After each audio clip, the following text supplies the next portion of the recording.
Hello. Oh, you still there? Sorry, I put my mute on to blow right, my nose. Okay. 57. Oh, fuck's sake. I've fucked up here. I'll start that one again.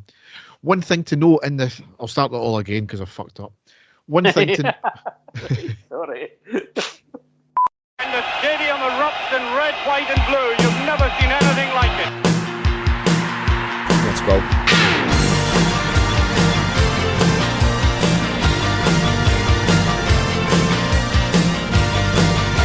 Manchester, brace yourself.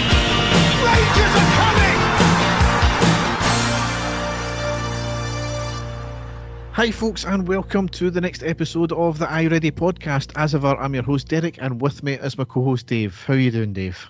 Derek, I think we need to start the pod on a very sombre note, and I think we need to dedicate this podcast to the victims of that malicious attack, aka the Parkhead flooding that took place on Sunday, where numerous suede garments have been absolutely ruined. It's just hilarity. It really is hilarity. You know, I've got ourselves a sponsorship for this podcast, this episode with Super Soaker. Well, what I was going to say, I was going to put a wee dedication out to all of those poor victims of the soaking, and it's to do with this pod, and I've been looking forward to it, Derek, and I've been looking forward to your input on this because, as you know, Derek, I'm a big fan of yours when it comes to the information that you put out here and the hard work that you do in this pod and the outpouring of emotion that we're going to speak about due to the fantastic results that we've had recently. It won't dampen the mood. I'm also looking forward to a flow of news and information which is sure to make a splash with our listeners, mixed in with a sprinkle of humour from Festhole.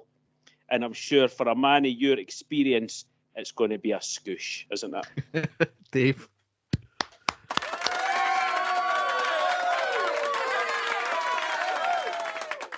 I'll give you a round of applause for that one. What can I say? It had to be done. Brilliant.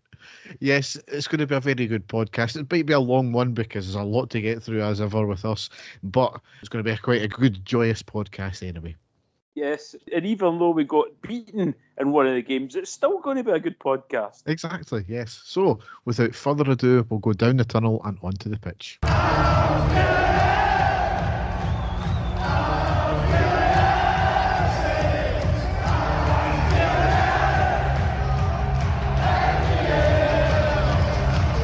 So before we kick off anything, it would be remiss of us not to send our condolences out to the family of Chris Potter. Obviously, he was sadly killed when he travelled to Fenerbahce. He was hit by a couple of cars in a hit-and-run accident. Somebody's been arrested for it. But the outpouring of tributes to him has been immense. You know, fundraisers, club tributes. There was a minute's applause at the home leg a week later against Fenerbahce. Their fans even had a banner paying tribute to him as they came off the plane as well. So certainly a tragic event. As ever, nobody should go to the football and never come back. So condolences, and my heart goes out to his friends and family. Yep, absolutely horrific what happened, Derek, and my sentiments. Exactly everything that you've just said. So moving on as best we can from that, before we go into the games, Dave, me and you both done the Founders Trail and Ibrox tour, and it was absolutely outstanding, wasn't it?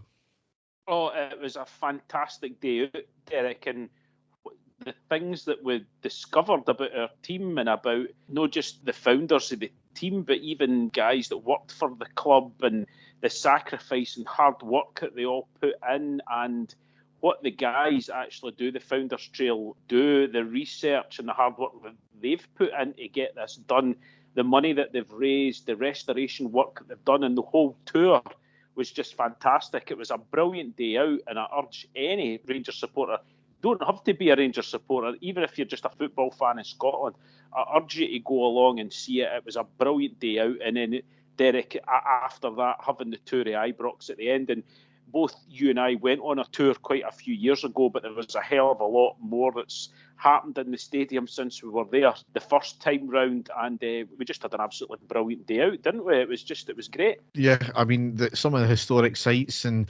buildings that they point out the fact that some of our founding fathers stayed in. I mean, you're talking 150 years ago, and these buildings are still standing, and they found out where these guys lived, and it was just a phenomenal experience. And it makes you so proud to be a Rangers fan, because there is not many clubs in the world, if any, to be honest, that can boast the kind of history that we've got. And I know that any listeners of other clubs will be laughing at that one there. Oh, you're a 12-year-old club, but fuck off, I don't care. But we're going back 153 years now, and the history that we've got, and the fact that they pointed out, the founding fathers, well into their late years, were watching the team that they founded play, and that is something that it gives you goosebumps to think that these guys, when they were 15, 16, started it, and were one of the most world-renowned clubs. It's a phenomenal thing. But yeah, I highly recommend it. I can't believe it's taken us that long to do it. And it's amazing that they've been going for 16 years as well. I didn't realise that. So they've even said a lot's changed since they first started it. They used to do it a walking tour, which that would have certainly got your steps in anyway to cover all that. But yeah, it was a phenomenal day, highly worth the money as well. It was only £34, I think, as well. So incredible day. So going from one incredible thing to another, Thursday the 6th of March, it was a 3-1 win away against Fenerbahce in the Europa League Last 16, Leg 1. Unbelievable, Dave, wasn't it? It really, really was. It was beyond our wildest dreams. And it could have been a lot more. It should have been a lot more as well when you look at the fine margins in this match. And I'll put it into a wee bit of context before I get into the game. I was listening to, it's a really good podcast out there done by Radio 5 Live. Danny Kelly does it. It's the Trans Euro Express, and I listen to that every week, and it keeps you up to date with football all over Europe. And after this result, they'd done a huge bit on Rangers. And the one thing that Danny Kelly said was teams in Europe don't win in Turkey. And to do what Rangers did, he says, sent shockwaves all across European football, because it doesn't matter which club you are and what league you play in, you just do not go over to Turkey and win like that. So that's put it into context there. It was just incredible, Derek. I think that was the first loss that they had suffered in their Europa League or UEFA Cup campaign, or in Europe. One of the two, I can't remember. But even if it was just in their Europa League history, that's a phenomenal achievement what we've done there. And it was not just the fact that we won 3-1. As you said, it could have been more. It was the manner of the performance as well. It was incredible. Again, we're playing away in Turkey against Fenerbahce. It was probably the team out of all of those teams that we could have played that we did not want to play against, Derek. This is a team who have spent hundreds of millions of pounds in total on their squad. We all know that Jose Mourinho is the manager. We know he's one of the greatest managers of all time. He's won everything. So he would have been looking at the tie against us and really fancying his side's chances at winning, especially at home. So we needed something. We wondered what team that Barry Ferguson was going to put out. And to be fair to him and his coaching staff, they decided to change it up completely. So the team that he put out was Butland, Tavernier, Suter, Proper, Jeffrey, Ridvan, Raskin, Barron, Diomande, Cherny and Dessers. On the bench, Kelly, Lawrence, Barami, Enciala, Sterling, Balogun, Igman, Hadji, McCausland, Rice, Curtis and Danilo. So it was a return to the starting 11 for John Suter and Connor Barron. Hadji and Igman were on the bench. So like I said, Barry completely changed it up. He changed the formation and he went to a back three, 5 in midfield with James Tavernier playing at the back alongside Suter and Proper, Ridvan playing at right back and Jeffrey playing at left back. So we were wondering how this was going to pan out, and it panned out absolutely perfectly, because the game started at quite a frantic pace, and on the 7th minute Rangers got the most unbelievable start when we went 1-0 ahead. We played the ball up to the edge of the box. Diomande initially loses the ball but does well to press the defender. He tackles him. The ball falls to Cherny. He dinks the ball through to Cyril Dessers, and Dessers goes in towards the goalkeeper. He runs out, he dinks past him, gets to the byline, and hits a really tight shot from almost at the byline. It hits the goal line. The defender manages to clear it. We thought, oh, he's cleared it, but the referee instantly said it was a goal. Now, the goal line technology that they have, Derek, that tells the referee straight away that ball had crossed the line. The goal stood. We were all in complete disbelief. We didn't know. But then when you see it on the replay, you can see that the ball was over that line completely by a millimetre. And Rangers taking the lead. A great start, Derek, and a great goal. Incredible, and it just shows you goal line technology works. It was the definition of a ball here, that. And what's unbelievable is we don't have that technology in Scotland. Yep. Absolutely brilliant start, and it wasn't to finish there. Rangers were really going for it. It was great to see. Another great move in the 11th minute. The Fenerbahce defender, he leaves the ball thinking that it was going to bounce out for a corner, but it was picked up by Cyril Dessers. He watched it, he controlled it, gets to the byline, whips the ball over.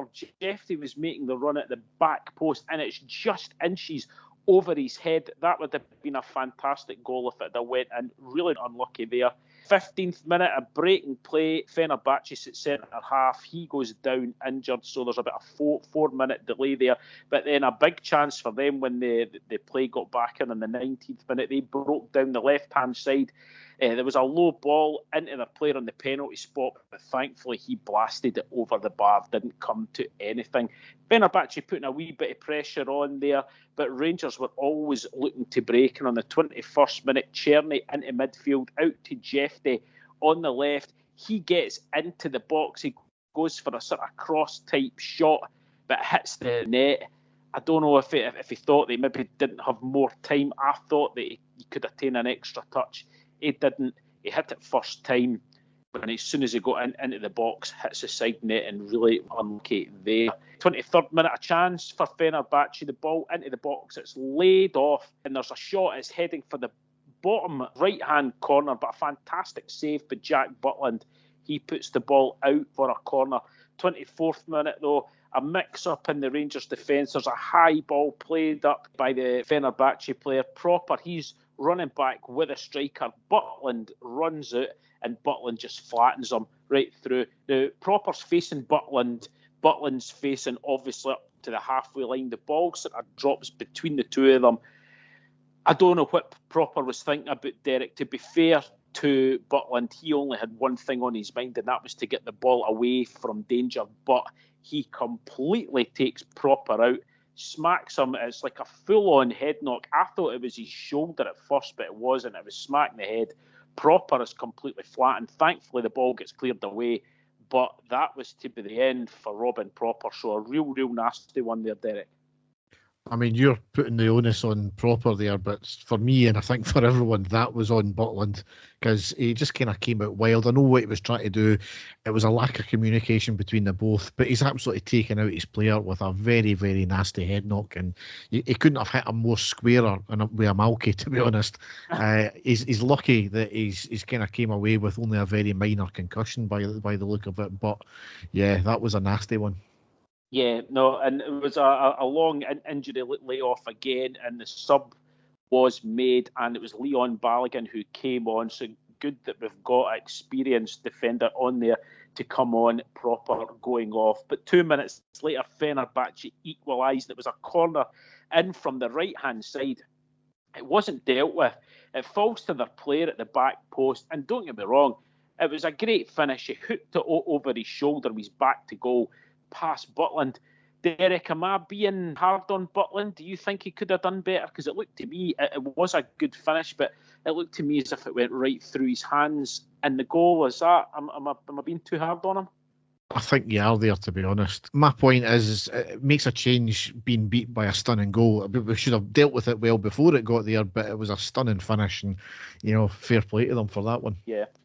6 minutes later, another chance for Fenerbahce, a cross into the box, thankfully missed by everyone and diverted away by Balogun. But just as we thought it was going to go to half-time, 1-1 on the 41st minute, Rangers retake the lead, and it's a fantastic break. The ball up to Czerny. He runs to the edge of the box, plays it wide to Dessers, who's in the box. He puts a fantastic first-time ball back across the face of goal to Czerny, who kept running at the back of him.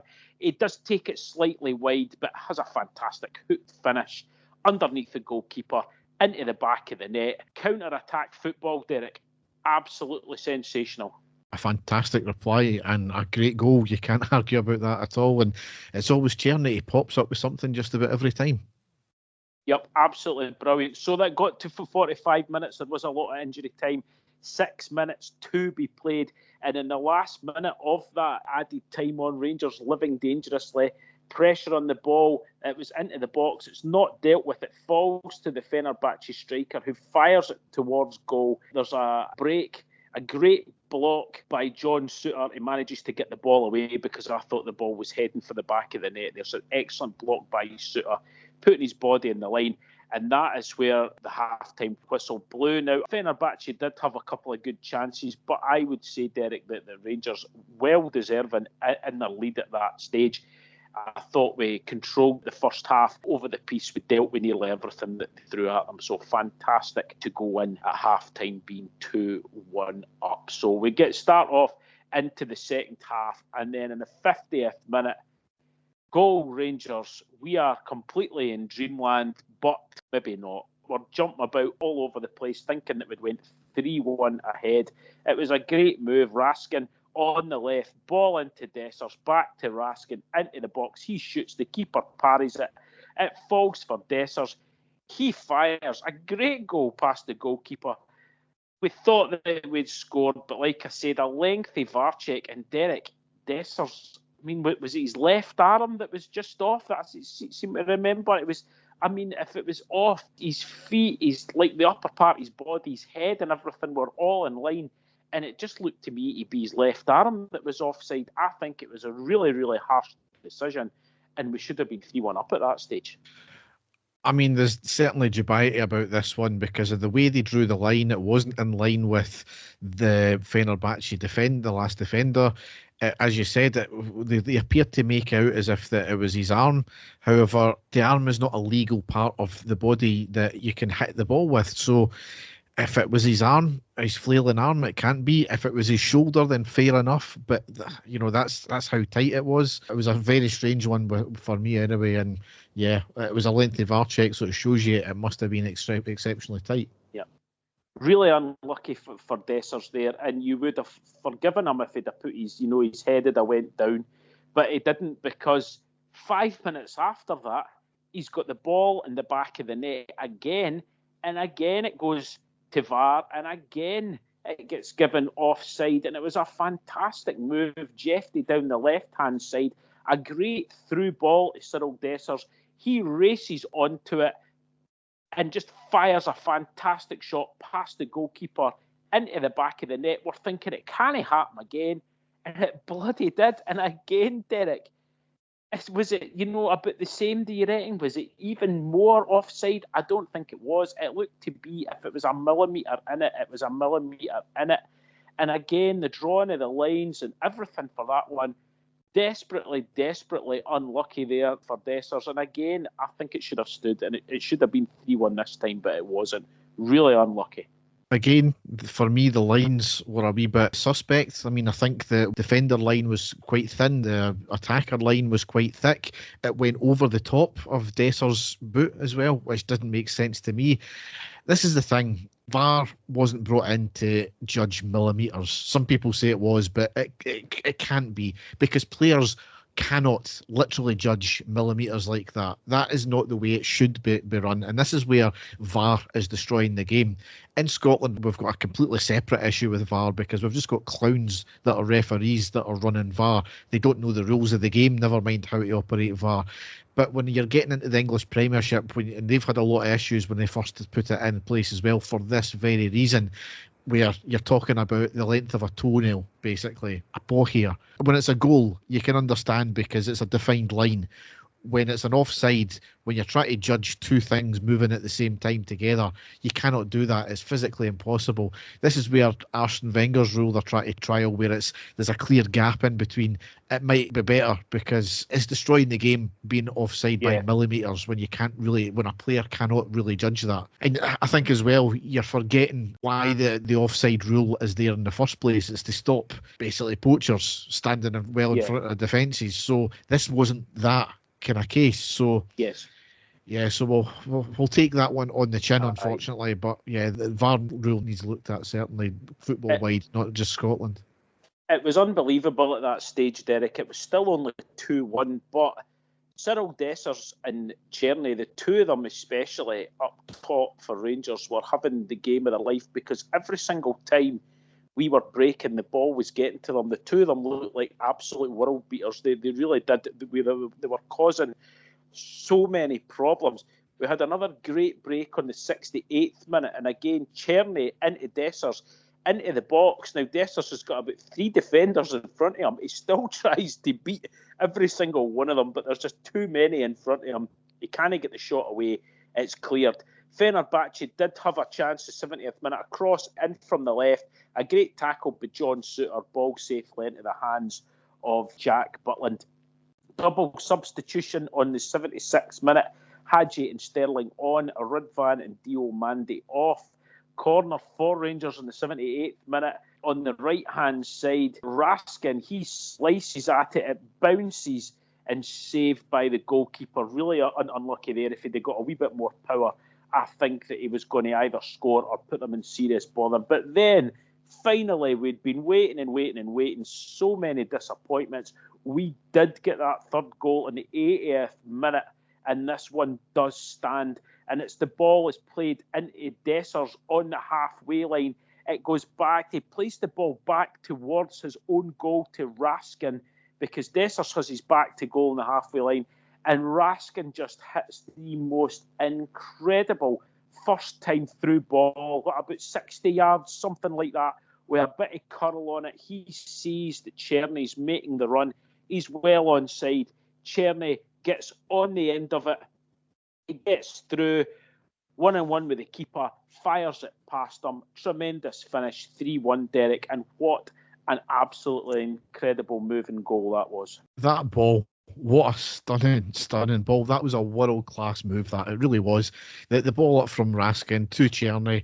Czerny, once again, he actually did all the right things there, and thankfully he puts the ball in the back of the net this time. But as I said, he always pops up with something, and it would have been an absolute travesty given the quality of that ball for that not to go in the back of the net. But absolutely amazing at that point there. Yep, brilliant. 86th minute, another chance for Dessers. The ball's up to him in the edge of the box. He swings at it. He can't get the power on it, saved by the goalkeeper. And then in the 87th minute, those two that I've been talking about, Czerny and Dessers, they both come off. They they were tremendous, absolutely sensational, both of them. Lawrence and Igman came off. There was 6 minutes of injury time to be played. Now, we're winning 3-1. We don't want to concede one. And in the 1 minute into injury time, we almost did. There was a shot heading right for the bottom corner and an absolutely sensational save by Jack Butland down to his right. It was definitely going in. He gets a hand to it, puts it past the post. That's when Fenerbahce knew it wasn't going to be their night. For the last few minutes, Fenerbahce putting crosses into the box, dealt with by Balogun and Souttar. The two of them were excellent. And that's how the game finished, Derek. We couldn't have dreamed of a better result than that. It should have been more like we've just got into it with the VAR. But what a fantastic performance, and another European away performance that we'll remember for a long, long time. Absolutely incredible. This is Barry Ferguson. You can still class him as a rookie manager, certainly at this level. And he's just outclassed and tactically outfought one of the best managers they've ever been. And that boggles my mind that day. It really does, how he done that. And granted, there's probably folk behind him there as well, advising him what to do, but he'll get the plaudits for that. And so he should, because it was an outstanding performance, especially considering that our recent run of form, he had a slight upturn. We lost one game with him as well, but nobody expected that. That was the thing. Everybody was expecting an absolute rout in the game, especially away. And all we wanted was just to keep in it. Well, if we can get a draw out of it, brilliant. Even if it's 1-0, we'll settle for a 1-goal deficit, take it back to Ibrox and see what we can get. But we're away form did a complete 180 because we couldn't score a goal away at all, never mind win a game. And it was the home form that was great. Now it's the opposite. It's the home form's poor and the away form's brilliant. So this season has just put us through the ringer once again, Dave. It really has. I keep saying it, it's a very bipolar Rangers team that we're getting. You were saying there, Derek, that all we were looking for was a result to give us a fighting chance for the away leg. I had actually got tickets on the morning of that game for the home leg, so I was sweating thinking if we get absolutely annihilated here, I've just forked out a small fortune to get tickets for the home leg. So, you know, for me, I was absolutely over the moon knowing that we were going to go into the second leg winning 3-1. So, no, just absolutely brilliant. So, if that result and performance wasn't mental enough, the media found a 52-year-old Turkish man, Gino, who had travelled across Turkey to the game. Turns out he has been supporting Rangers since he was 14. And what's even more mental, he was travelling with his triplets. They were named, and I still can't believe this is true, Dave, but they were named Red, White and Blue. I saw that, and at first I thought it was tongue-in-cheek, but they asked him about 2 or 3 times to confirm, and I said that again and again, that that's what their names were. So we can only go by what the guy says, Derek, but that's fan devotion for you, isn't it? Yes, absolutely. So, the next game we've got to cover. Dave, you were at the game, so the onus was on me this time. Yeah. Thursday, the 13th of March. It was a 2-0 loss after 90 minutes, 3 each on an aggregate after extra time, and we won 3-2 in penalties for a home win against Fenerbahce in the second leg of the Europa League Last 16. Dave, it taken it out of us once again. It was a poor performance. Maybe bar the first 30 minutes, it was a poor performance. A difficult one to play in, granted, obviously, because we're maybe needing to protect a 2-goal lead. What do? Do you try and force another goal and it basically kills the tie off? You leave gaps at the back, or do you just sit back and allow them to come at us? To be honest, in the first 30 minutes, I felt we just held our own. We were the better team, absolutely. Yep. And then we just fell apart. I don't know if when we started to sit back off them, we had done enough, and then it kind of collapsed almost. I wouldn't say Fenerbahce were anything special. They definitely were the better of the sides after that. However, we lined up Butland, Sterling, Tavernier, Suter, Balogun, Jeffrey, Raskin, Barron, Diamande, Czerny and Dessers. On the subs bench we had Kelly, Ridvan, Proper, Lawrence, Barame, Inciala, Igman, Hadji, McCausland, Rice, Curtis and Danilo. So in the 12th minute, it was a slice effort in the box by Czerny. If he had connected it cleanly, it was a glorious chance. 13th minute, a good move ended in Czerny getting the ball on the right side, taking it inwards and hitting a shot, but it was right at the keeper. 15th minute, Tavernier floats a free kick into the box from the right. Diamande with a looping header. However, it was easy for the keeper to gather.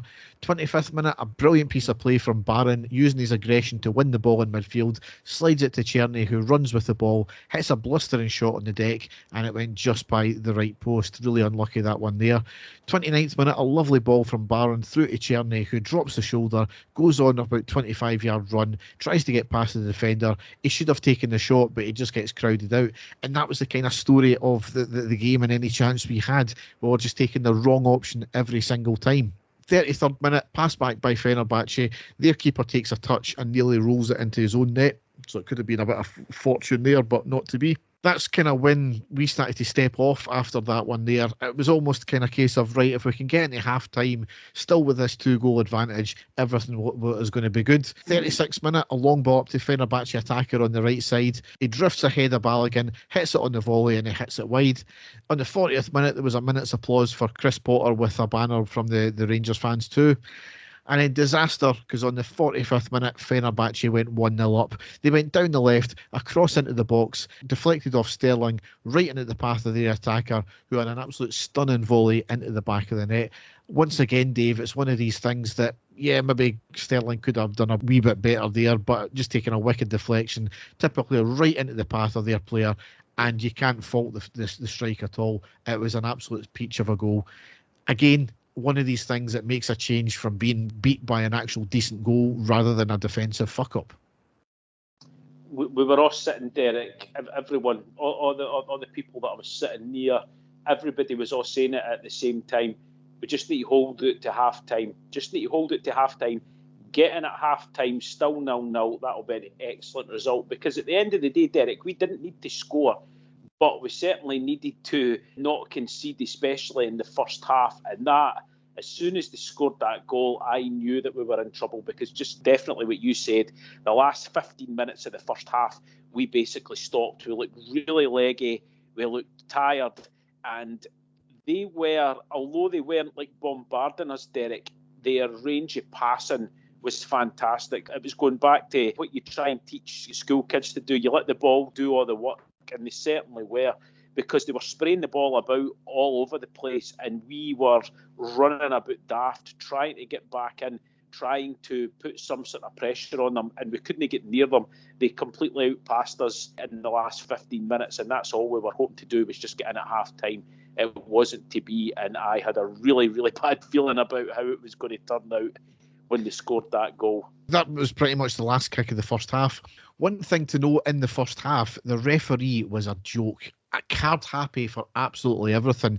Now, you've seen it from Jose Mourinho's sides before, the play act and the diving. Celtic fans all know that from the final anyway. But this was the exact same, play acting at every single thing. And there was an instant in the first half where one of their players got challenged in the box. It looked as if it could have been a penalty. VAR checked it, and it was given a yellow card for a dive. I did think that there was actually connection there, and if it wasn't for the play acting, it might have been a different story. But they were doing it inside the box, they were doing it outside the box. The referee was weirdly getting conned when it was a play acting outside the box, but he never got conned inside the box, fortunately. But the referee, I think, we were already on about 5 or 6 yellow cards, so it meant if one of our players on that card got another one, they would then miss the next round. It turns out that we've got 2 players then picked up a yellow card, so they're going to miss the next round now.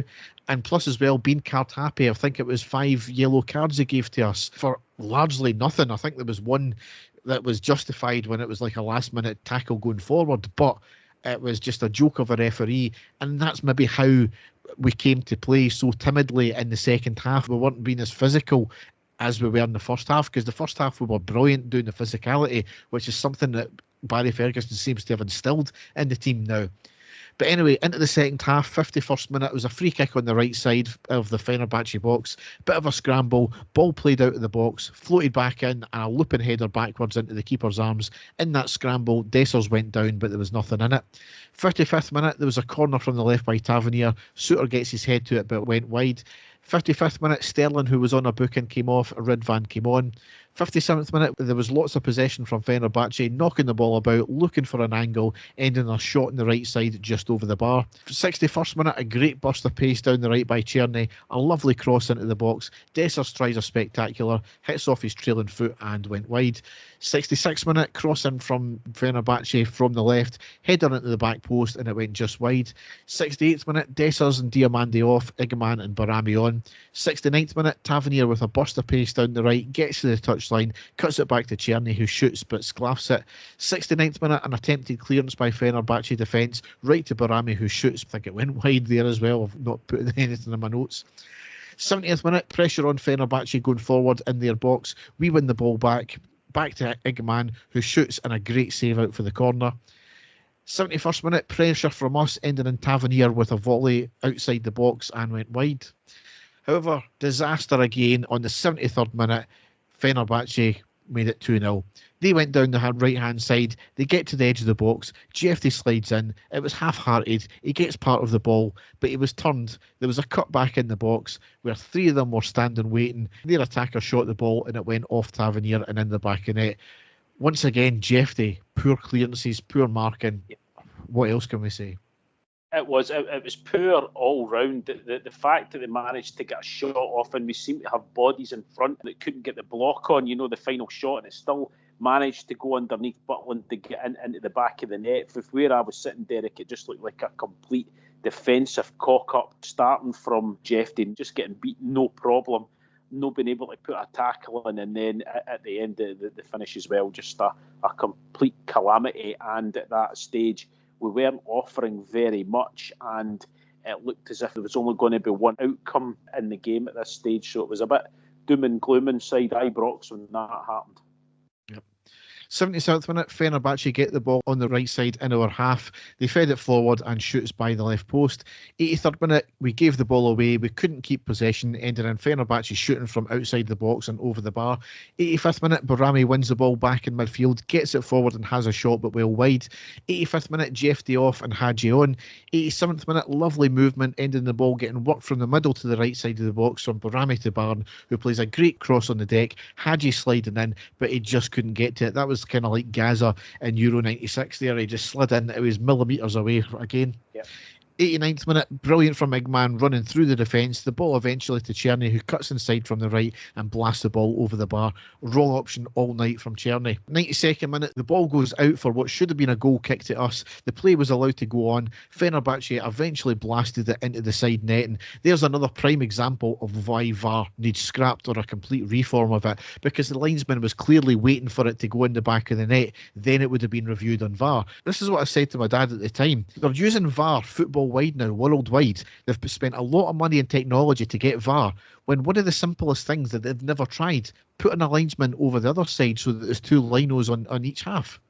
Doesn't make sense, Dave, but that's the way they want to play it. 93rd minute, Fenerbahce with a shot over the bar. 94th minute, Tavernier with a last-ditch tackle, which he doesn't actually get the ball, but he does enough to put the striker off, and it would have been a certain goal. So that was outstanding from Tavernier there. He done another one of them earlier on in the half as well. 96th minute, Rudvan with a shot, an easy save for the keeper, and that's how the game ended up going into extra time. So that second half, we were just playing too many touches. We were standing off. There was no movement. As I said, the cards might have played part of the less aggressive play. The weird thing about it was, despite Butland having to pull the ball out the back of the net twice, we were the ones who actually made their keeper pull off more big saves than they did to our keeper. So they weren't great either, to be honest. And I know that Jose Mourinho said, we were by far the better team. There was only one team that should have won it. I would agree to an extent, but I don't think they'd done that much. As I said, nothing special. From where I was sitting, I was in the back of the Govan stand, or the Sandy Jardine stand as it is now. It just looked as if they were using the ball a lot better than what we were. It's not that they were, as you say, firing shots at Jack Butland constantly and he was pulling it save after save. They just seemed to have been able to get nearer our box a lot quicker and a lot easier. We just seem to have been losing it, as in, not being able to take control of the game. But you're quite right. When you look back at the game now, they certainly weren't absolutely raining down shots on our goal in the second half. They certainly were passing the ball a lot better than we were. So into extra time, fearing the worst, given the fact that we're effectively 2-0 down at this point. But really not much happened in extra time. There was a couple of half chances here and there. I would have said we were maybe slightly edged at both the halves in extra time, but not by much. There was not much in it either way. Just before full time was about to be drawn, it looked as if Danilo was going to get subbed on for Czerny. However, Czerny must have said, no, it's not happening, I'm staying on, when it went to penalties. And you've seen a video afterwards of Danilo going absolutely apeshit in the dugout, punching the fuck out of the dugout box as well. So, yeah, good to see from Danilo that level of frustration there and wanting to play, but a bit of a strange one, that one there. However, yes. Into dreaded penalties, Dave. Butland, anytime he's had to come up against saving one, he's never been great. And my mate said, well, we all know how this is going to happen with Butland in goals. Oh, how wrong we were, Dave. We really were, and we're feeling exactly the same way as soon as it went to penalties. I said to my son, this isn't going to go out our way, but hats off to Jack Butland. He stepped up when we needed him the most. Up steps Fenerbahce to the first penalty. A wonder save by Jack Butland. Unbelievable. Dives to his right-hand side, gets a big hand to it and saves it. 1-0 to us straight away, Dave, wasn't it? So unbelievable. Tavernier scores. Fenerbahce score. Czerny scores. Fenerbahce score again. Up steps Hadji. It was a poor penalty and their keeper saved it. However, up steps Fenerbahce. And once again, Jack Butland pulls out an outstanding save. Really well done again. Lawrence scores, up steps Fenerbahce for the decisive penalty, blasts it over the bar. Unbelievable, absolutely bedlam in the stands. Dave, you were there, you can tell me more about that. It was one of relief and celebration at the same time, Derek. It was great. I actually really felt for my son because he's been to 4 games at Ibrox this season, and I could give you a guess at the 4 games that he's been to see Rangers play. When we got beat by Motherwell, he was there when we got beat by Queen's Park. He was there when we got beat by St Mirren. And he was there at this game when we got beat 2-0 as well. So he's a bloody jinx, but he grabbed me when they missed that penalty because we actually got through. It was brilliant. The scenes in the stand were great. Everyone was celebrating. The noise was unbelievable. And the fact that we got beat 2-0 just to go through in penalties like that, it was worth the price of the tickets just for that, Derek. It was fantastic. Yeah, I mean, obviously, the European penalties, we all know what happened the last time we taken European penalties, but, you know, it doesn't make up for it at all. It really doesn't. But it's certainly a brilliant moment. And I was in the pub at the time as well. The place was going absolutely ballistic. Unbelievable, especially given the fact that we lost the game 2-0 and we still pull through and get through to the next round. Unbelievable scenes. On to the next round, Derek. Yes, on to the next round, the quarterfinals. That is something that this is now, you know, it's no longer a benchmark. It's almost like this is the norm for us now, getting into the last 16, getting into the quarterfinals. Dare I say it, we're only 4 games away from another final. It's going to be an incredibly tough 4 games. It's going to be an incredibly tough 2 games initially. We're playing Atletico Club Bilbao. Ironically, given the fact that the final is getting played in Bilbao this year as well, should it be 2 trips away to Bilbao, that would be something beyond belief. But we can only dream at this point because I think somebody said they finished joint top of the Europa League group stage, I think, and they got a good result against Roma. Granted, Roma did get a man sent off as well, so that might have played into it, but we've got a lot to do in that game. Should we get past Bilbao? Not counting my chickens yet. Obviously, we're either going to be playing the winners of Man U or Lyon. We've played them both already. We were largely humiliated against Lyon, but arguably maybe a different team now we are. Man United, again, we're taking it to them, but they're still going to be 2 tough games. But let's focus on the Bilbao game first, and we'll see how we can fare against them. It's great because, again, there's no pressure, Derek. We're not fancied to win this next tie. No one is expecting us to do so, and you know what usually happens when that is the case. So, yep, looking forward to it. So the next and last game we've got here, Sunday the 16th of March, another fantastic 3-2 win away against Celtic in the Premiership. We'll deal with all the fallout and all the stuff with the fans beforehand and all the things that happened afterwards. We'll get to that at the end of the game. But Dave, take it away. Oh, Derek. And again, after that result on Thursday, hardly any time for the players to get rested up, prepare, you name it. Celtic had a whole week to rest up and prepare for this game. So we were looking to see what Barry and his backroom staff were going to put out. And the team that he decided was Butland, Tavernier, Suter, Balogun, Ridvan, Sterling, Barron, Raskin, Diomande, Cherny and Dessers. On the bench, Kelly Proper, Lawrence, Barame, Nsiala, Igman, Hadji, Rice and Danilo. So Jeff Day out for personal reasons is what Barry said. Didn't go into it there. So he was out. Ridvan in playing in his more natural left-hand position. And Rangers just started off with an absolute bang, didn't they? Early pressure in the 3rd minute. Rangers, a couple of corners, a good shot by Raskin, saved by Schmeichel out from the corner. And from that corner, on the 4th minute, Rangers take the lead. And it was on the left-hand side.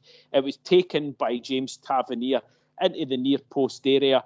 One of the smallest men on the park, Derek, Nicholas Raskin. He makes the run in, gets the glancing header, it sneaks in at the back post. What a start. I missed the first 15 minutes because I was at my daughter's swimming lessons, but I've since seen the goal back.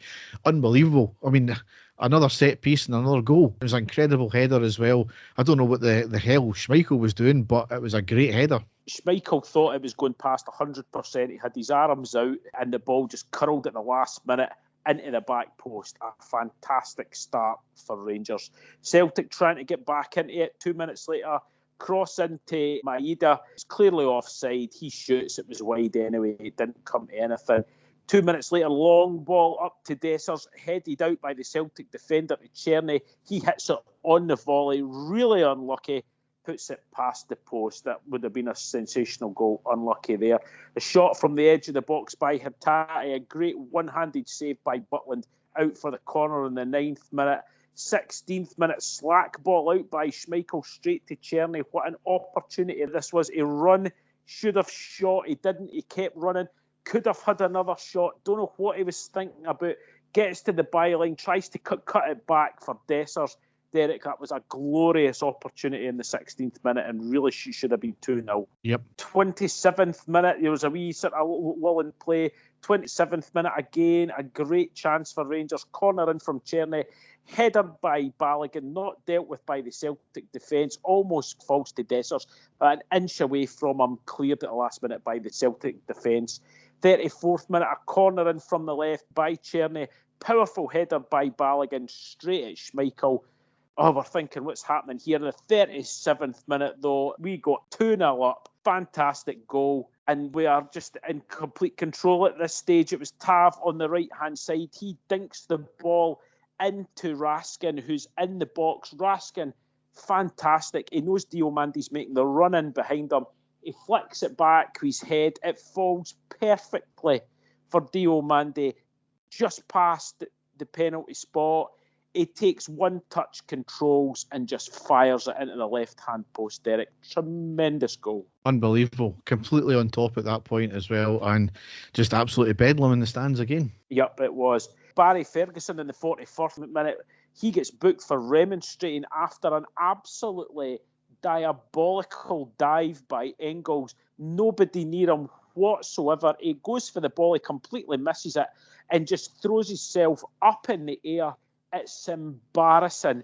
The referee, he gives the free kick to Celtic. It was comical, so bad. Barry Ferguson quite right, because it was embarrassing, but the referee books him for it. So Engels really getting away with it there. Absolutely shocking. And then a fantastic goal line clearance by Dujon Sterling.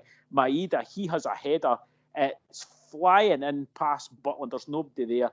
Sterling, he throws himself at the ball and manages to hook the ball off the line. Absolutely sensational defending by Sterling. Still 2-0 to Rangers. And in the last action of the first half, there's a corner by Celtic. There's a header. Good save by Butland. The ball falls. There's a foul.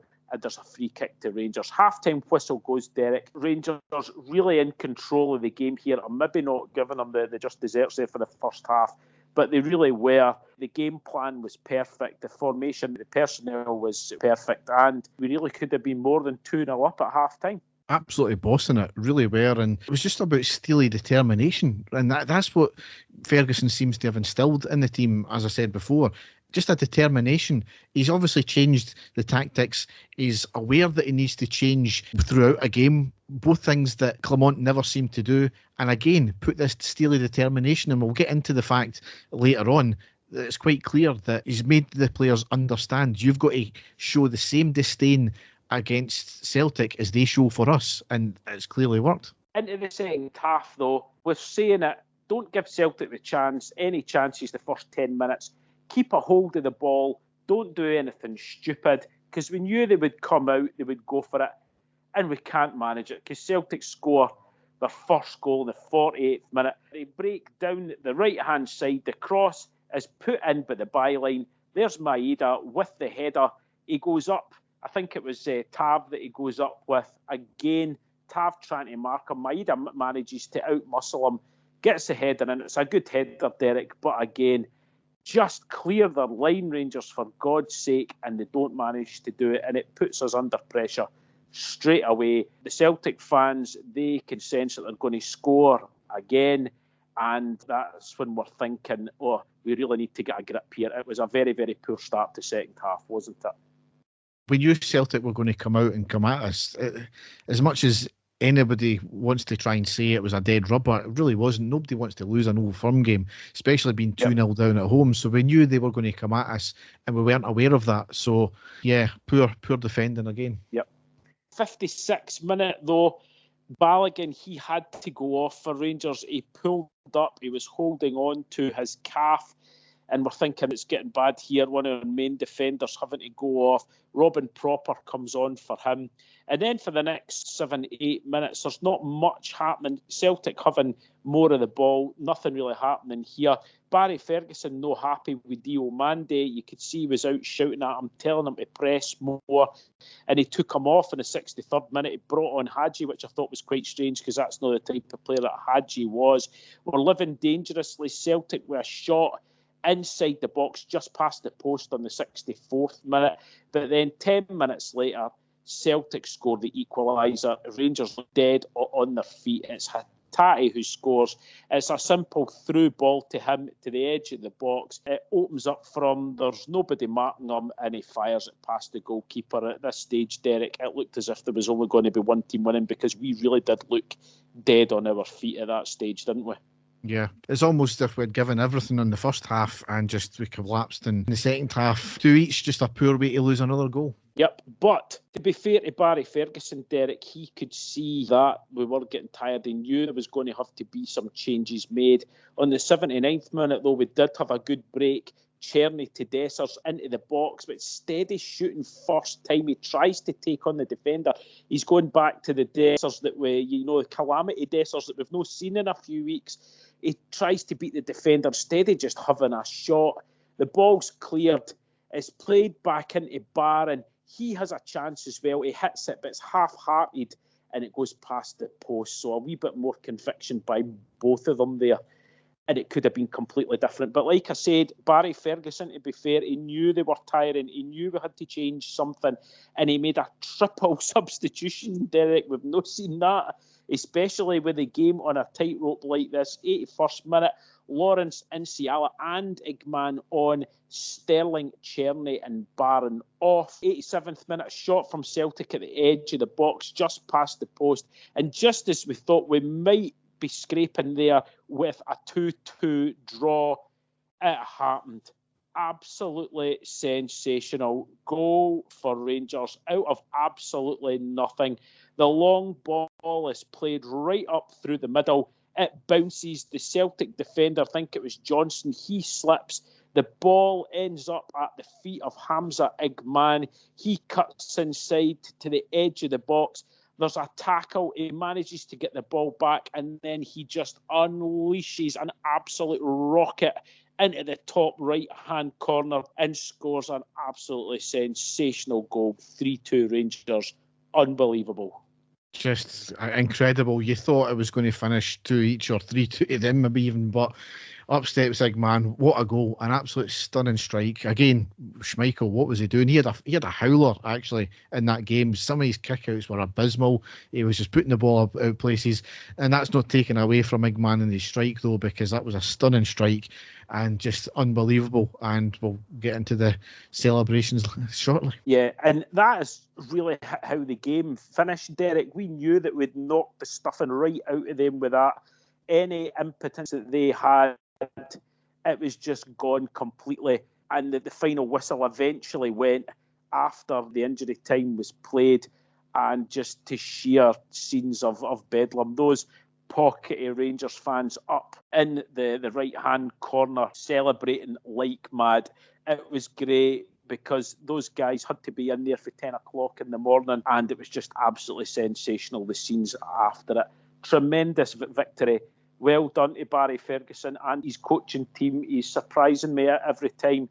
He changed it when he had to, and it worked for him. It worked for the team, and, just fantastic. So, the fallout, Dave, when Rangers have won an Old Firm game because of the fallout that happens after it. And, yeah... It's been, I don't want to say concerning because it's not concerning. It's just the usual absolute bunker nuts in the Celtic fan base once again. They just cannot take getting beat. And it's not just from the fans, it's from the media types, it's from the ex-players, it's from their club as well now. And it's just, I'm at a loss with it, Dave. I really am struggling to get the words out here. But It was said via media a few days before the game that there was going to be a Section 60 order enforced between 8 a.m. Sunday until 11:59 p.m. that same day. That basically gives the police powers to stop and search anyone without a warrant if they wish. Now, the police have been absolutely heavy-handed with football fans over the years. But this case was not an abuse of power like has been claimed. After the nonsense between the two sets of ultras in December, running through Argyle Street, causing fear and alarm to everyone, what exactly did people think was going to be the outcome the next time both sets of fans were in the same stadium, which that game was? So I don't know what anybody expected with that one there. From what was reported, the Union Bears were kettled. Some of them got marched away. Some of them were allowed into the stadium after getting searched and consenting, and they complied with the order. The Green Brigade, however, they refused. They were all refused entry and they were marched away, and all of them were reported for breaching the order. Of course, they've kicked up stink about this. They've issued a self-obsessed, self-righteous, our shite doesn't stink statement claiming that it was unlawful.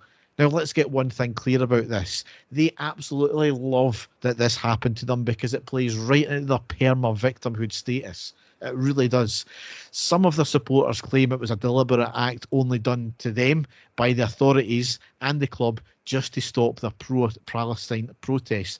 I've never heard so much utter shite in my life, Dave. How the fuck can they come away with that nonsense? Derek, I wasn't surprised when I saw all the reporting going. The only thing that I can comment on was there was a statement that was put out saying that this order had been introduced for this game, so they all knew it was going to happen. What gets me is, though, and I think it was you that actually put up quite a good point, quite a simplified point, is if you were going to a gig or a nightclub and you had your face covered and you refused to take it off and things like that, you wouldn't get into any of these places, so why should it be any different going into a football match? And you did say it quite simply there. They knew it was going to happen. But as usual, it's woe is me when it comes to these sort of supporters. We're being picked on and stuff like that. Well, as you said, quite rightly, after what happened the last time with the riots that happened in the middle of the city centre during the day, it was quite right that it did happen. I mean, Dave, you know me and any other regular listeners will know, well, I will criticise the Union Bears quite rightly when they do things that go against the club. In this case, you know, they've complied with the order. They've been let in the stadium. Those are the Union Bears that got tickets. So there's no issue there. Let's get it cleared up here that, yes, there has been heavy-handedness by the police, but they're not targeting football fans with this. They're targeting individuals who are known to make trouble. So that's why no other football fans were impacted on this. There was 60,000 other fans in there. It was only two groups that were targeted in relation to this. So you want to go to football and cause flares, which we'll get into very shortly, and cause riots going towards the stadium, and you want to cause disruption like this, this is what's going to happen. I'll get into another section later on about alcohol involved in stadiums as well. But if you want good things to happen, you act like a prick. You're not going to get these things, are you? But anyway, we'll get into that very shortly. The next thing, the fallout here, Diomande, when he scored, he done the whole Ryan Kent gun salute again as well. So he could be sanctioned about that. When Kent done it at Parkhead, Morelos done the infamous slit the throat gesture. It was only infamous because it was clearly a sign that he was done and he was coming off and he was being subbed.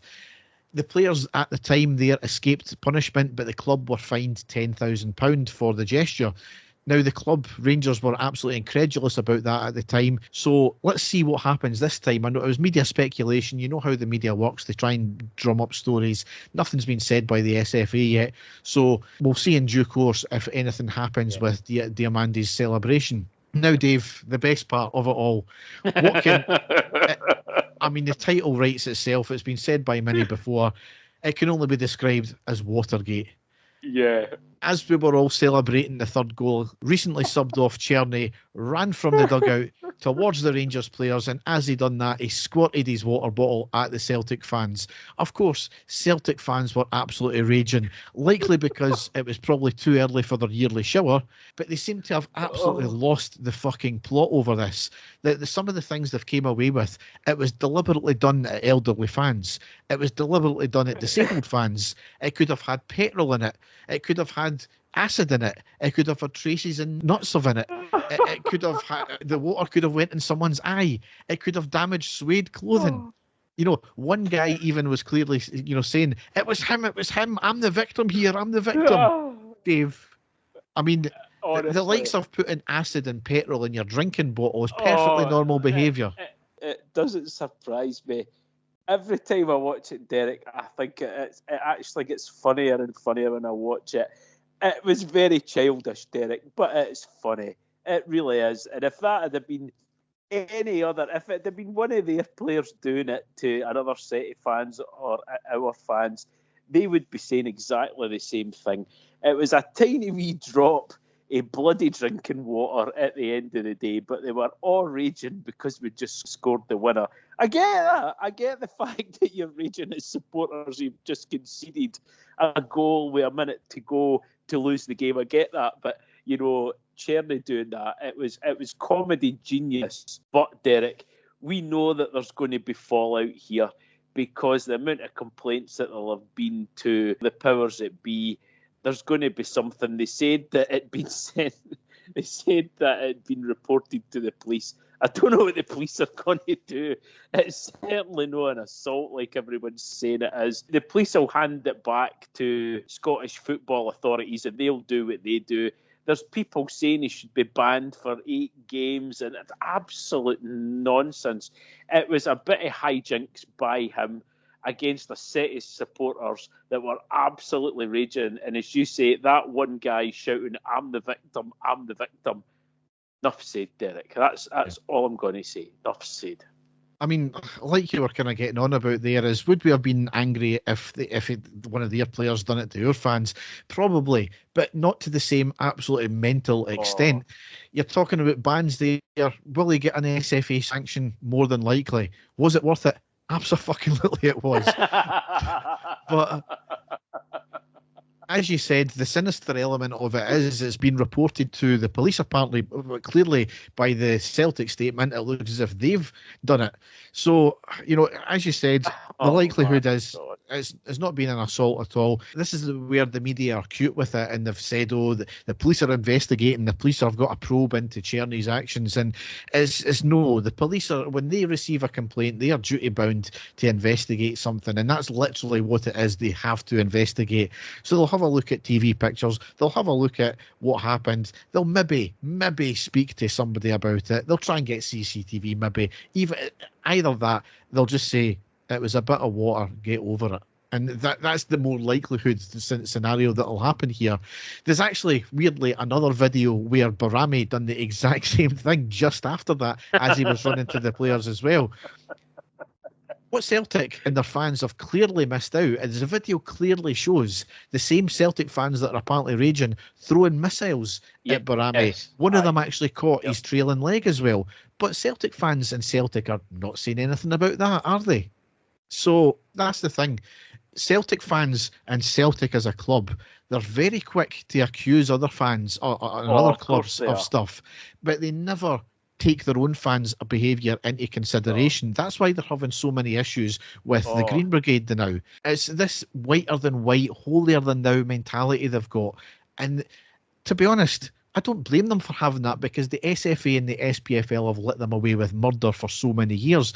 And I said it back in the day, that's the reason why you were starting to see some behaviour from our fans and some songs creep back into the songbook as well, because it's a case of, well, if they can sing their pro-IRA songs anytime they like without sanction, fuck it, we're singing. It's not right, but at the end of the day, that's what Celtic fans are complaining about, And here's the thing as well. Here's the kicker. Celtic fans were moaning at songs being sung and all that kind of nonsense at the weekend. Right, this is the same club that championed free speech. So you're wanting to champion free speech when it comes to your things, pro-IRA and pro-Hamas and all that kind of nonsense. But when we say other things, which granted maybe shouldn't be said in this day and age, you're not happy with that free speech. Utter nonsense from them as usual. Anyway, a wee quite funny thing tonight is that on matchwornshirt.com, Rangers obviously have got an affiliation with them. They've got their usual one, James Tavernier's jersey from the Celtic games up, £421 just now, 13 days still to go. Amazingly, a limited edition framed squad signed shirt. only £287 from the game. Vaclav Cherny, £1,489 current bid. I think Matchworn Shirt may break a record with that top to How much has his water bottle gone for, Derek? They must have tricked with that one. Definitely. Oh dear. I want to say thank you, Cherny, for giving us the comedy moment of the century. Just thank you for that. Yes. Just another bit of humour here. Sterling has posted on his Instagram as well after the game. Tough shift by everyone today at that shithole. Doesn't get much better. Absolute shithousery from Sterling there. And if it wasn't bad enough for the Celtic fans in the way they've gone, to top it off, because our players were blaring music and celebrating in the Celtic away changing room, if it were up to Peter Grant, he apparently would have went in there with a sledgehammer. I'm sure he would have, yeah. Fucking dickhead, so he is. So here's the thing. In 3 short weeks, and granted we lost one game and we lost the Fenerbahce second leg, but we won the tie, which ultimately League Cup games are about winning the ties, not the actual individual games. But in 3 short weeks, Barry and his team have instilled that same hatred and disdain for Celtic that they've shown us for years. And we've been kind of that's not the Rangers way, to fight back about that. That's what Gerrard instilled in the team. That's what Barry is now doing as well. So not saying that Barry is going to get the job at all, and I'm still saying that no, he shouldn't get the job, but you know, if he can do this, then he's certainly going to put himself in the candidacy for it anyway. So we'll see what happens. Just to round out the next kind of wee section here, games to come. We've got an international break just now. Next game after that, Saturday the 29th of March, away against Dundee in the Premiership. That's a 17:30 kickoff. Saturday the 5th of April, at home against Hibs in the Premiership. That's a 1500 kickoff. The first leg against Bilbao, 10th of April. That's at home this time as well. That's a 8 o'clock kickoff. Saturday the 12th of April, away against Aberdeen in the Premiership. That's a 1500 kickoff. To round out the games so far, Thursday the 17th of April, that's the away leg against Atletico Club Bilbao. Second leg of the quarter-final, that's another 8 o'clock kickoff, and then there's the split after that as well. So this is where we say Dave and I are not going to be back for probably the next month, because we have got holidays, we're away for stuff as well. So we're going to not have any post-match recordings out until probably that Atletico, the second leg of the Atletico game. We won't have another podcast out for probably another 6 games yet. So this will be it. So this is why tonight's podcast will be a bit longer. Yeah, it is. That first game for me, 10th of April, that is my big 5-0, Derek, and I will be in the Caribbean celebrating my 50th, hoping that I can get a feed from somewhere so that I can see the game. But yeah, I'm sure our listeners will be understanding that the two of us, we don't do this professionally, we don't get paid for it, and when we have things on, unfortunately, life does dictate over the podcast, but it's not. We will be back, I think, on the 17th. I'll be back for that one, so that'll be the next time that we'll be doing a wee post-match. Yes. So we'll go into the news.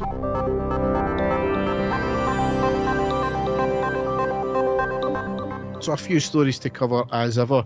Kind of the takeover still rumbling on. Andrew Kavanagh has been at several games, certainly at home as well, the Fenerbahce game being one of them. As he was walking out after the game, he was asked by Sky Sports about the takeover, and he coyly said, "I'm just here to support the team." So, you know, an interesting one. I would love to have a follow-up question. How long have you been supporting Rangers then, Andrew? But yeah, brilliant. It looks as if everything's going fine. Obviously, several stories going about just now about, oh no, if Leeds don't make it out, or they do make it out, there's going to mean issues. Apparently that's all rubbish, because it's a consortium. It just means that Parag Maranth won't be part of the board or whatever. You know, Andrew Kavanagh's not part of the Leeds group, so you know he can step up. So there was a bit of a panic as well, because we had taken out a loan secured against future transfer fees due in. It appears all's in order. It was basically, obviously, we've got payments for Clement and his team. There's no point in existing directors loaning more money to the club when they're leaving, so it would just muddy the waters. So it's been a done thing before. There's nothing to worry about there, apparently. Also, a bunch of shares issued again, similar amount to the last time. Again, loan to share conversion appears to be the case as well. So it should be all wrapped up by the end of May, if not sooner. So, yeah, it's exciting times potentially. It is, yeah, and reading certain NFL things, I'm into the NFL, and there's quite a few reliable sources, and there was more sort of news today where basically said that the deal is trending in a positive direction and should be completed soon. So fingers crossed that, that does go ahead. But as you say, exciting times for us, and things are definitely looking up. Yep. One thing that they may have to contend with, however, is more litigation. We thought we had cleared it, Dave, but up pops another arsehole that they want their pounds worth. We're apparently being sued for up to £2 million by Reputation Exchange. They're alleging that we reneged on an agreement after they invested £500,000 in developing a branded prepaid card in the 2023. Fuck knows why and how it costs that much. You stick a badge on a bloody credit card, you get in tow with a bank or a lender, and then Bob's your uncle, you've got a branded card. So fuck knows what it's all about. Apparently they've got in tow with AC Milan and a couple of other clubs as well, and it's all went through. Given that we've aborted or had a few half-baked projects from that time, wouldn't surprise me if there's some truth to it, but who knows? We'll see how that goes out. I don't understand it. They reported in 2023 apparently losses of £1.5 million. So I don't know if they're just hedging their bets or what. So we'll see how that goes, Dave. But yeah, poor. Next thing here is Clement posted a message on his Twitter. It goes, "Dear Rangers, it's taken me a few days to fully process, accept the end of my time with this exceptional club.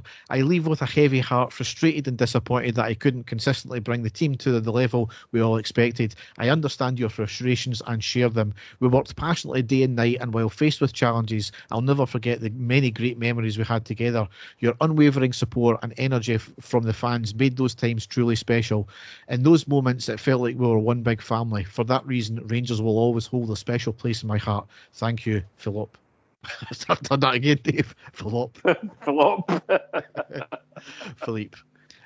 Dave, it's really difficult because I do think that he was trying his hardest. I just think that he got stubborn and arrogant with his teams, with his selections, with his tactics. He was trying what he thought was best. And for that, I kind of don't blame him. But when it was clear that it wasn't working, he had to change. Yeah. Had to change things. And as I said on Twitter the other day, I don't mind things like there was a clear issue with injuries and he had to try a different way of getting around the bad injuries. So he went down the sports science route in red zones with fitness and all that. And I don't mind that. It was something different. It never worked. And when he seen it wasn't working, we were still getting the same bad injuries, that's when he had to scrap it, and he was too pig-headed to do that. He clearly had a thing for the club. He taken the club into his heart. I do think he had the club's best interest at heart, regardless of what some other people say. I think he was just naive at times and arrogant at times. But we wish him well in whatever else he does, Definitely, yeah. It was just unfortunate it never worked out, because certainly in that first 6 months, it had the makings of something special, and it's just sad that it ended the way it did. Yeah, no, I completely agree with you, Derek, and we just wish him all the best, and we'll see what comes in the next few months, so we'll just have to wait and see. Yep. Next thing, under FOI documents, it's been discovered that the police are willing to be lifting the ban on alcohol within football, with a number of pilots that are under consideration. Of course, when that was disclosed in the media, SNP quickly poured cold water over it, despite it being well documented that Sweeney is a well-documented Scotland fan. He was in Germany drinking pints as well. I mean, it's a 45-year-old ban, not fit for purpose. In actual fact, it punishes the working class, because in actual fact, you can drink in stadiums if you can afford hospitality. I mean, have it graded by match category. Nobody's saying Old Firm games you should be able to drink in Old Firm games in the concourses. But be like England. Only allow it in the concourses. It's profit for the clubs. It may change the behaviours of fans. And this is the exact reason why the behaviours of the ultras pisses me off so much. Things like this will never come to pass when they keep acting the way they do. This type of thing is why I'm so harsh on our fans sometimes, because it's the bigger picture stuff I'm looking at here. Bigger picture is not putting flares in the bloody stadium. It's getting alcohol in the stadium to have a good time, to generate money for the clubs. it would benefit everybody. So if you want things to change, you have to demonstrate that it can work, and don't throw your toys out the pram when it doesn't. So that's why I'm harsh on the Union Bears so much, because I can see the good that they do, but they let themselves down so much. So same for every set of ultras.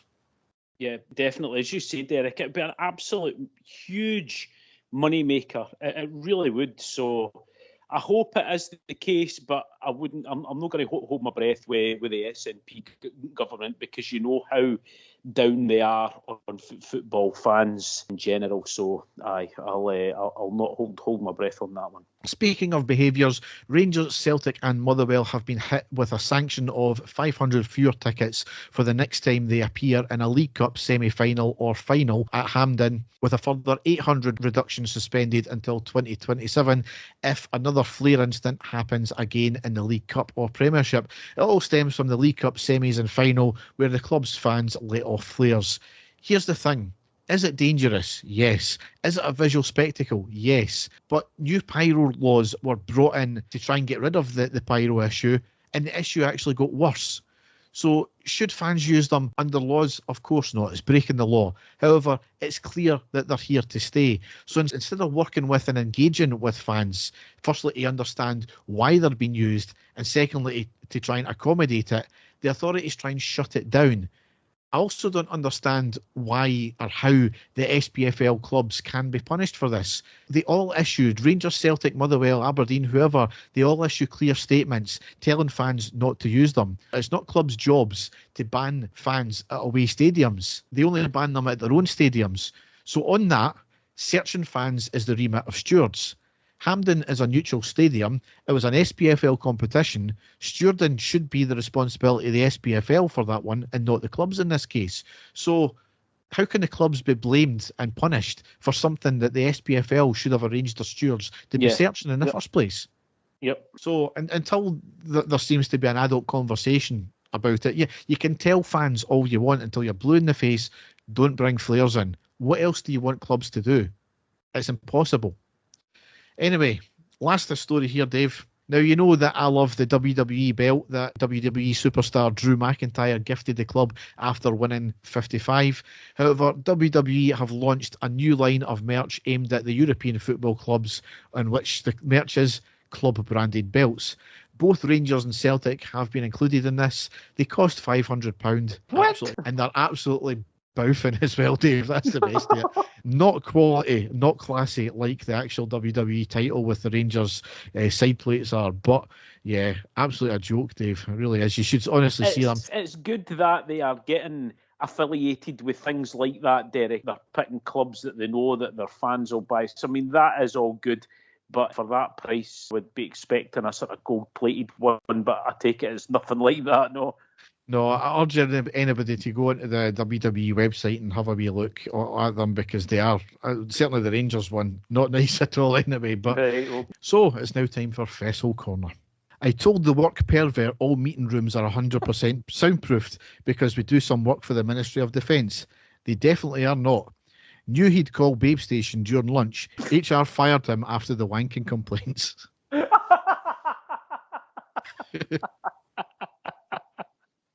The work pervert. Dear. Just spent the evening unblocking the toilet of an absolutely massive shit from my 14-year-old daughter. I'm partially absolutely disgusted and sickened, and I'm partially incredibly proud. I was just about to say that. Oh, brilliant. One night I had a few pints at the pub and went to the loo. There was a guy next to me. Out of the corner of my eye, I caught sight of his dong. It was enormous. I tried to make sure what I was seeing without trying to look. Meanwhile, I pissed all over my leg. It was just his belt.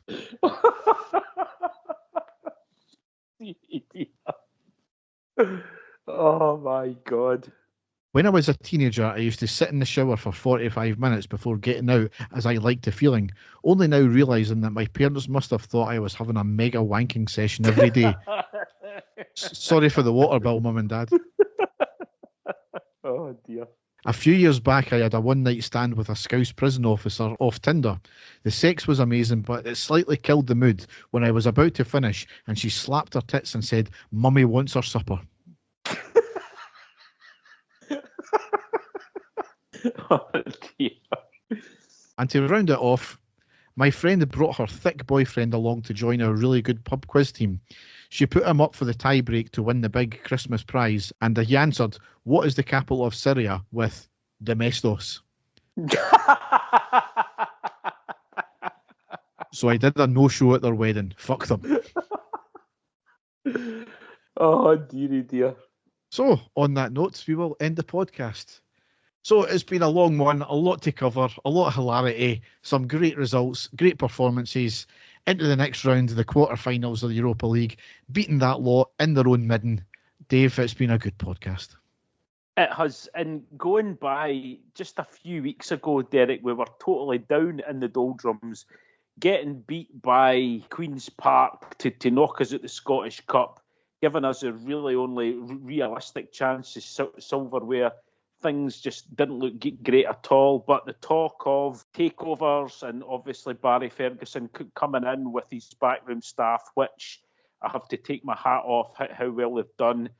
Great performance in Europe, a great performance at Celtic Park, some great victories, and we're feeling buoyant again, so long may it continue.